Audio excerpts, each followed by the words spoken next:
तो नमस्ते everyone and welcome back to my channel. और बैकग्राउंड में आ रहे नॉइसेस को इग्नोर करिएगा क्योंकि पड़ोस में टीवियाँ चल रही हैं और हम उनसे जाके ये तो नहीं कह सकते कि बंद करो ये बकवास। ज़्यादा भावनाओं में बह गए थे, तो चलिए हम अपने स्टोरी पे ध्यान देते हैं। बैकग्राउंड नॉइस पे ध्यान मत दीजिएगा। अरे यार, ये हमारी इंग्लिश प्रोनाउंसिएशन इतनी गड़बड़ कहाँ है। चलिए, आज के पार्ट की स्टार्टिंग वहीं से होती है जहाँ से इयान एंजल से बोलता है, मुझे भी डर लगता है बट तुम्हें पता है मेरे लिए सबसे कंफर्टेबल बात क्या है कि मैं अकेला नहीं हूँ। हम दोनों एक दूसरे के लिए हैं यहाँ पे। एंजल, हम दोनों अकेले नहीं हैं ना ही मैं और ना ही तुम। हम दोनों के पास हमारी फैमिली है, हमारे फ्रेंड्स हैं। तो आगे जो कुछ भी होगा हम दोनों एक साथ मिलकर उसे फेस कर लेंगे। प्लस तुम्हारे ओवरवर्क को देखते हुए मैं बता सकता हूँ कि तुम काफ़ी हेल्थी हो और तुम बीमार तो पड़ने वाले नहीं हो। और रही बात मेरी, तो मैं जल्दी बीमार होता नहीं हूँ। और वैसे भी हम दोनों हैं ना एक दूसरे के लिए, हम दोनों एक दूसरे की केयर करेंगे। जिस पे एंजल बोलता है, वेल तुम्हारी बात में पॉइंट तो है, मुझे माफ़ करना पर पता नहीं क्यों बट मुझे जब से पता चला कि मैं प्रेग्नेंट हूँ मेरा दिमाग बिल्कुल काम नहीं कर रहा है। ये सब मेरे लिए काफ़ी नया है और मैं कोशिश भी कर रहा हूँ इससे एडजस्ट होने की, पर मुझे थोड़ा टाइम चाहिए और मुझे परमिशन भी चाहिए तुम्हें हक करने की। नेक्स्ट सीन में एंजल अपने फ़ोन पे देखते हुए यान को बताता है कि लोग बहुत ज़्यादा क्वांटिटी में मार्केट से पानी और टॉयलेट पेपर खरीद रहे हैं। जिस पे यान बोलता है, हा, लोग सच में बहुत डम है।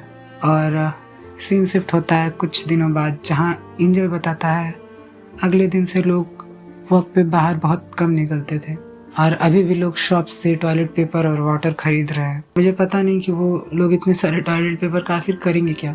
और उसके बाद मैं कभी भी शॉपिंग करने बाहर नहीं गया, पता नहीं क्यों बट मुझे काफ़ी अनकंफर्टेबल फील हो रहा था। वहाँ बहुत कम लोग थे जिन्होंने मास्क लगाया हुआ था। मुझे याद है कि कई के-पॉप आइडल्स ऐसे ही मास्क लगा के बाहर घूमते हैं, बट इसे यूज़ करने के बाद मुझे सच में ऐसा लगा कि ये काफ़ी फ़नी है। लकीली मुझे बहुत जल्दी पेमेंट करने का मौका मिल गया और मैं वहाँ से निकल पाया। और उस टाइम पे मुझे काफ़ी कोल्ड फील हो रहा था जबकि बाहर का वेदर काफ़ी ज़्यादा हॉट था। और जब मैं सो रहा था तब सडनली मेरा कोल्ड बढ़ने लगा और ये जब कुछ ज़्यादा ही बढ़ गया तो मैं तुरंत उठ गया। और उसके बाद मुझे रियलाइज़ करने में ज़्यादा टाइम नहीं लगा कि ये कोई नॉर्मल कोल्ड नहीं है। मैंने अपनी मॉम से ओमेगा प्रेगनेंसी डिसऑर्डर को इनहेरिट किया है। प्रेगनेंसी के टाइम पे चाहे वो अल्फ़ा हो, बीटा हो या ओमेगा, उसके सिम्टम्स काफ़ी सेम होते हैं।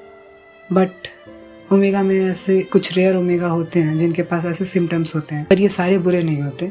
इनके वजह से ओमेगा के अंदर रेजिस्टेंस और ताकत मिलती है, बट इसके वजह से ओमेगा को गर्मी, ठंडी, एलर्जी या फिर फेरोमोन कंट्रोल से बाहर हो जाने जैसी प्रॉब्लम हो सकती है, जो कि काफ़ी अनाइंग होती है।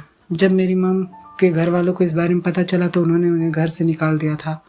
और उस दिन मेरी मम जब सड़क पे जा रही थी तो उन्हें एक वेल्थी लेडी ने अपने घर पे काम पे रख लिया। और जब उन्होंने मेरी मम की कंडीशन देखी तो उन्होंने मेरी मम को विंटर के क्लोथ्स और एक वार्म रूम प्रोवाइड किया। बट अब चीज़ें डिफरेंट हैं क्योंकि मेरे पास इयान है। बट इसका मतलब ये है कि हम दोनों को एक साथ सोना होगा। तभी इयान की आवाज़ आती है, एंजल मैं आ गया।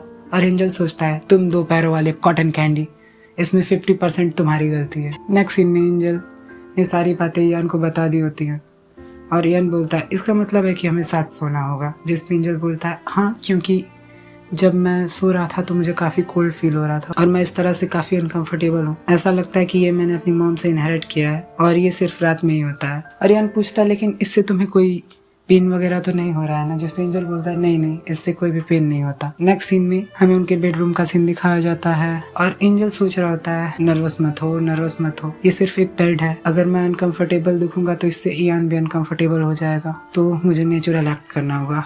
नेक्स्ट सीन में वो दोनों बेड पर होते हैं जहाँ एंजल इयान से बोलता है, क्या तुम्हें याद है कि हम दोनों कैसे मिले थे? मुझे याद है कि मुझे शॉर्ट हेयर रखना बिल्कुल भी पसंद नहीं था, बट स्कूल में वो लोग इसे काटने के लिए इंसिस्ट करते थे। आई थिंक कि तुम्हें भी ये सेम सिचुएशन फेस करनी पड़ी थी। फर्स्ट सेमेस्टर में हम दोनों ही अलग अलग ग्रुप में थे। मैंने जब तुम्हें पहली बार देखा था तो तुम सबसे अच्छे से बातें कर रहे थे। जिस पे यान बोलता है, हाँ, उस टाइम पे तुम बहुत सीरियस दिखते थे एंजल, और मैंने सोचा कि अगर मैं तुमसे बात करूंगा तो कहीं तुम गुस्सा ना हो जाओ। और मुझे वो दिन बहुत अच्छे से याद है जब मुझे बड़ा हुआ कुछ समझ में नहीं आ रहा था और मैं उस सेमेस्टर में अकेला था क्योंकि मेरे सारे फ्रेंड्स ने विड्रॉ कर लिया था। और हमें वो सीन दिखाया जाता है जहाँ यान सोच रहा होता है, डैम इट, मुझे तो इसमें से कुछ भी समझ नहीं आ रहा। और तब मेरा ध्यान तुम्हारी ओर गया और हम देखते हैं कि ईयान सोचता है, ओह ये तो कॉलेज का सबसे स्मार्टेस्ट लड़का है, उसे ज़रूर इस बारे में पता होगा, बट क्या उससे पूछना सही होगा? इवन हम दोनों तो फ्रेंड्स भी नहीं हैं। अच्छा होगा कि मैं उससे पूछ ही लूँ।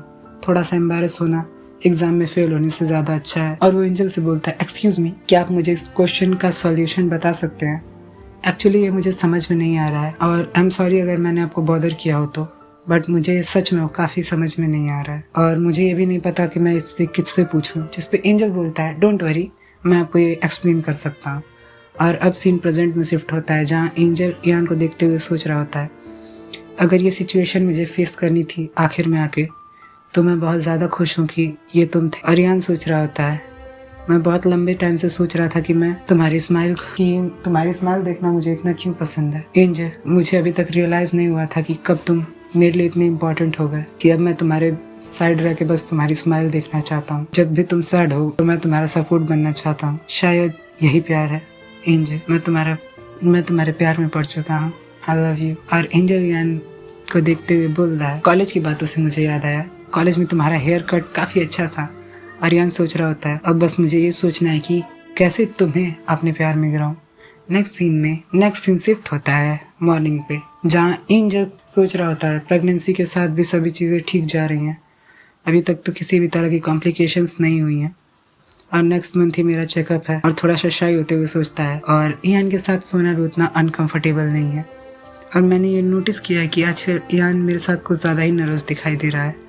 हो सकता है कि ये क्वारंटाइन और मेरी सिचुएशन को लेके काफ़ी वरीड होने की वजह से हो, बट सबसे ज़्यादा फिक्र मुझे इस बात की है कि अब ईयान मुझे पहले से भी ज़्यादा अडोरेबल दिखने लगा है। या फिर हो सकता है कि, और इसी के बाद हमारा सीन शिफ्ट होता है ईयान पे। हाँ, एंजल की बात बीच में काट दी उन्होंने, हो सकता है के बाद। और ईयान अपने बालों को देखते हुए सोच रहा होता है, मैं अपने हेयर कट को कॉलेज की तरह कराना चाहता हूँ, क्योंकि एंजल को ये काफ़ी पसंद है, बट मुझे नहीं लगता कि हेयर स्टाइलिस्ट मेरी ये बात समझ पाएगा। एंड मैं होप करता हूँ कि एंजल को मेरा खरीदा हुआ गिफ्ट पसंद आए। नेक्स्ट सीन में एंजल को दिखाया जाता है जो अपने फ़ोन पर न्यूज़ देख रहा होता है। तभी दरवाजे पे कोई नॉक करता है और एंजल जब मुड़ के उस तरफ देखता है तो वहाँ ईयान होता है एकदम नए हेयर कट में। वो बोलता है, एंजल मैं तुम्हारे लिए गिफ्ट लाया हूँ। और एंजल ईयान को देखते हुए सोचता है, वाह हेयर कट उस पर काफ़ी अच्छा दिख रहा है, ये बिल्कुल कॉलेज के दिनों की याद दिलाता है। क्या ये इसीलिए क्योंकि कल रात मैंने इस बारे में बात की थी? और वो ईयान से बोलता है, तुम्हारा हेयर कट काफ़ी अच्छा लग रहा है, तुम इसमें काफ़ी क्यूट लग रहे हो। जिस पे ईयान बोलता है, ओह थैंक यू, और सोचता है उसे ये पसंद आया। और एंजल ईयान के लाए हुए गिफ्ट जो कि क्यूट सा टर्टल मग होता है उसे देखते हुए ईयान से पूछता है, आखिर तुमने इतना अडोरेबल मग कहाँ से ढूंढा? जिस पे ईयान बोलता है, मैंने ऑनलाइन देखा था, बट इस टाइम क्वारंटाइन की वजह से डिलीवरी बंद है, इसीलिए मुझे ये खुद बनाना पड़ा। और एंजल ईयान से बोलता है, मुझे ये बहुत पसंद आया, थैंक यू सो मच। और ईयान कंटिन्यूअसली एंजल की तरफ देख रहा होता है और फिर शाई होते हुए सोचता है, डैम वो कितना क्यूट लग रहा है। और इसी के साथ हमारे आज के इस एपिसोड की एंडिंग होती है। नेक्स्ट पार्ट जल्दी आएगा। और हाँ, आप लोग कमेंट नहीं करते ज़्यादा अच्छे से। आई थिंक कि 2 दिन में लगभग 2 के व्यूज़ चले जा रहे हैं, लेकिन कमेंट 10-15 भी नहीं आ रहे हैं और लाइक तो बिल्कुल नहीं आप लोग करते। सो प्लीज़ दया करिए हमारे ऊपर भी। और थैंक यू सो मच, क्योंकि आई थिंक कि जल्द ही हमारे 1K कंप्लीट होने वाले हैं, तो हम लोग मिल के पार्टी करेंगे और फेस रिवील भी जल्दी हो जाएगा। अब ज़्यादा बोर नहीं करते हैं। Okay bye. सो अगर आप लोग स्टोरी में यहाँ तक आ चुके हैं तो आप लोग प्लीज़ चैनल को सब्सक्राइब कर लीजिएगा और वीडियो को लाइक कर दीजिएगा और बेल आइकन को दबाना ना भूलिएगा, ताकि आपको सारी वीडियोस के अपडेट सबसे पहले मिले।